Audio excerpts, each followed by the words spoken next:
আপোনাৰ মাতৃ মিছাৰ চলৈছে এই পৃথিৱীত সৰস্বতী বুলি আৰু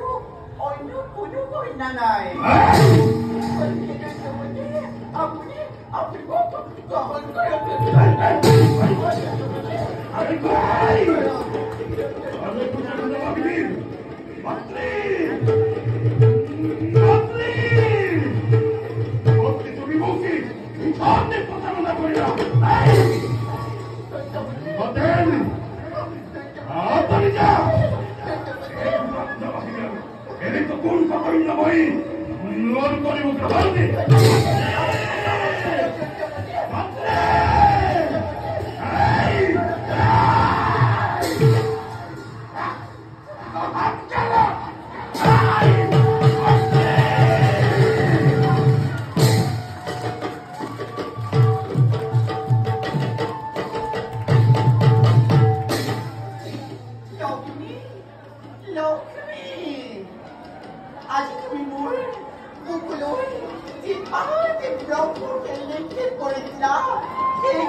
পৰা তুমি কেনেকৈ ৰক্ষা পোৱা